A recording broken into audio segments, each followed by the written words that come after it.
हे अर्जुन, सबको ये समझ लेना चाहिए कि मुसीबतों का डटकर सामना करने वालों के साथ परमात्मा हमेशा खड़ा रहता है। हे कृष्ण, मैं संन्यास और त्याग की गहराइयों को समझना चाहता हूँ। कमाल है अर्जुन, मौके की नज़ाकत को समझने के लिए तैयार ही नहीं है। वह ये समझ ही नहीं रहा है कि वह युद्ध के मैदान में खड़ा है, किसी आश्रम में शिक्षा नहीं ले रहा है। खैर, मैंने सीधा कहा, हे अर्जुन, जब तक जीवन है तब तक कर्म तो मनुष्य को करने ही हैं। ज्ञानी जन कर्मों में से कामना के त्याग को संन्यास कहते हैं। विचारशील पुरुष कर्मों में से फलों के त्याग को त्याग कहते हैं। मनुष्य को अंत में अपने स्वार्थ से छुटकारा पाना है, कर्मों से नहीं। यदि तू सच्चा सन्यासी बनना चाहता है, इसके लिए तुझे ये युद्ध नहीं त्यागना है, बल्कि तुझे इस युद्ध से अपने सारे स्वार्थ हटाने हैं। इस युद्ध में से सारी कामनाएं त्यागनी है। चांद, तारे, हवा, पानी, पृथ्वी वगैरह में से कोई भी क्षण भर को कर्म से विचलित नहीं हो रहा है, क्योंकि कर्म ही अस्तित्व में बने रहने की शर्त है। कर्म त्यागते ही वस्तु हो या व्यक्ति, सबका अस्तित्व मिट जाता है। तमाम प्रकार की आसक्तियों मतलब लगाव को त्याग कर लगातार कर्तव्य कर्म करते रहना, ये सर्वश्रेष्ठ मनुष्य का लक्षण है। कर्तव्य कर्मों में से लगाव तथा फलों का त्याग ही एकमात्र सात्विक त्याग है। परंतु कोई ये मानकर कर्म त्यागे कि इससे मुझे कष्ट होगा, तो ये कर्म को त्यागने का उचित कारण नहीं है, क्योंकि कर्म मनुष्य को अपने नफ़े नुकसान के लिए नहीं बल्कि सर्व के नफ़े नुकसान के लिए करने होते हैं, दूसरों की भलाई के लिए करने होते हैं। अंत तू भी युद्ध में अपने नफ़े नुकसान पर ध्यान मत दे। ये अपने नफ़े नुकसान की चिंता त्यागना ही सच्चा सात्विक त्याग है। दूसरी ओर अपने नुकसान से डरकर कर्मों का त्याग करना राजसी त्याग कहा जाता है। लेकिन यदि कोई मोह में फंसकर नियत कर्मों के ही त्याग पर उतर आए, तो कर्मों का ऐसा त्याग तामसी त्याग कहा जाता है। वहीं तो ये भी समझ ले कि स्वार्थ के आधार पर कर्मों को चुनना और त्यागना भी किसी भी दृष्टिकोण से सात्विक गुण नहीं है। हे अर्जुन, मनुष्य के अंदर फल की लालसा करने के 5 मूलभूत कारण होते हैं। पहला कारण है अधिष्ठान, यानी किसी का आश्रय या आश्वासन मिल जाए तो आदमी में फल की लालसा जागती है। फिर आता है स्वयं की क्षमता, अपने अंदर कैपेबिलिटी का होना। अर्जुन, तू ही गौर कर, तुझे अपनी तीर अंदाजी पर भरोसा था, इसलिए तू राज्य पाने के फल की लालसा लिए इस युद्ध के मैदान में आ पहुंचा था। यदि तेरे में वीरता ना होती तो तुझे राज्य पाने की चाह भी ना जागती। कई बार संजोग भी मनुष्य में फल की लालसा जगा देता है। कई बार अनुकूल परिस्थितियां भी फल की लालसा जगा देती हैं।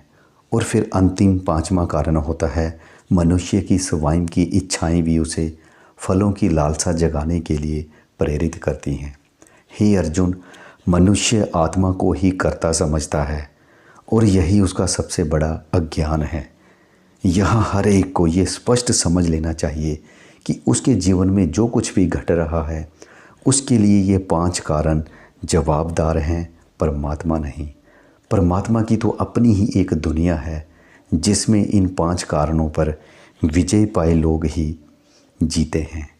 हे अर्जुन, मनुष्य कर्म भी 3 कारणों से करता है। पहला होता है ज्ञाता, दूसरा है ज्ञान और तीसरा है साधन।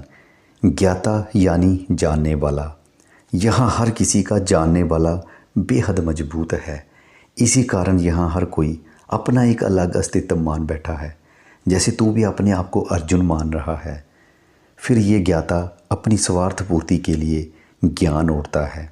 उसके इस ज्ञान से कर्म करने के कारण पैदा होते हैं। जैसे तेरा युद्ध ज्ञान तुझे यहाँ युद्ध के मैदान में घसीट लाया, तथा तेरा शास्त्र ज्ञान तुझे यहाँ से भगाने में लगाए हुए है। और कर्म की प्रेरणा पाने का तीसरा कारण है साधन। जैसे शास्त्रों के सहारे तू यहाँ युद्ध के मैदान में आया है और अब रथ के सहारे तू यहाँ से भागना चाह रहा है। जैसे 3 कारणों से मनुष्य कर्म करता है, वैसे ही 3 कारणों से वह अपने कर्मों के फल भी भोगता है। पहला कारण है कर्तापन का एहसास, यानी स्वयं कुछ कर सकता है ऐसा भ्रम का होना। दूसरा कारण है स्वार्थ। अपने स्वार्थ के कारण मनुष्य चल रही इस महान लीला से हटकर कर्म करने में लग जाता है और इसी का वह सर्वाधिक भुगतता है। और तीसरी है क्रिया, यानी कर्म करने की विधि। अर्जुन जो इन तीनों कारणों से छुटकारा पा ले, वह कर्म का फल कभी नहीं भोगता है। हे अर्जुन, जिस ज्ञान से मनुष्य भिन्न भिन्न पदार्थों तथा समस्त जीवों को एक परमात्मा स्वरूप जानता है, ऐसे ज्ञान को तू सात्विक ज्ञान समझ। और जिस ज्ञान से मनुष्य सबके भिन्न भिन्न भावों को अलग जानता है, उस ज्ञान को तू राजस ज्ञान समझ।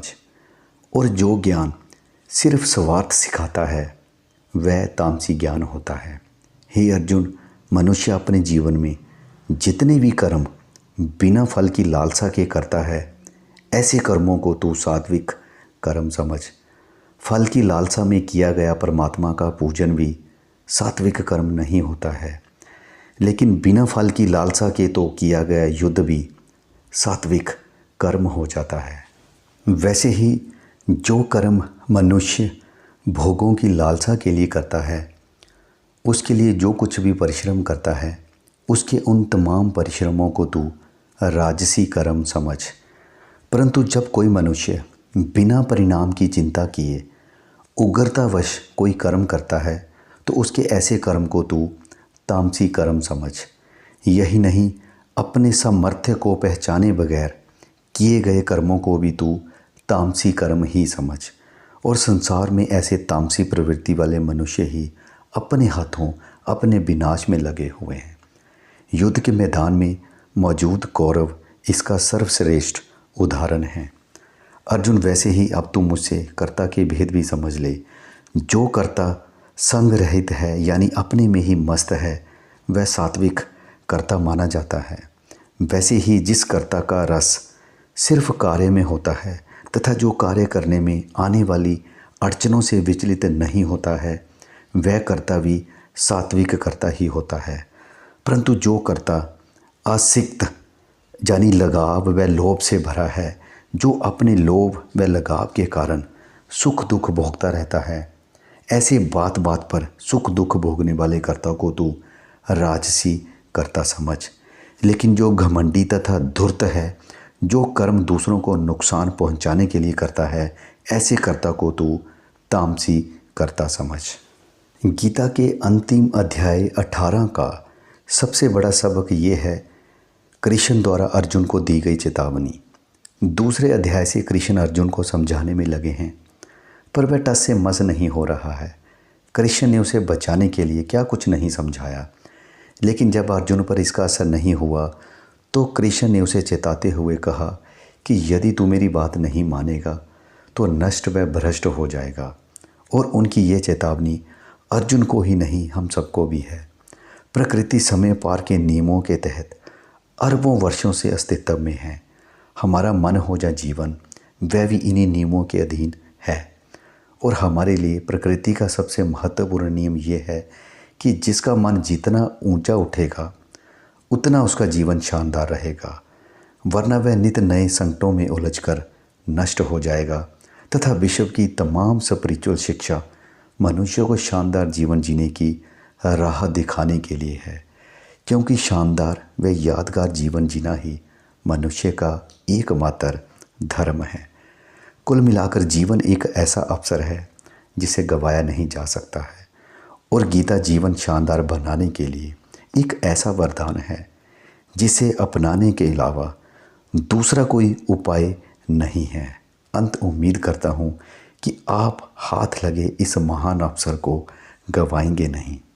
सो इसी के साथ दोस्तों, गीता का जो अंतिम अध्याय है उसको मैं यहीं पे समाप्त कर रहा हूँ। अगर वीडियो अच्छा लगा हो तो लाइक करना, शेयर करना, चैनल को सब्सक्राइब ज़रूर करना। इस वीडियो को मैंने लिया है, हमारी जो बुक है मैं गीता हूँ, और जिसको लिखा है दीप त्रिवेदी जी ने। आपने मुझे अपना कीमती समय दिया, उसके लिए दिल से आपका धन्यवाद।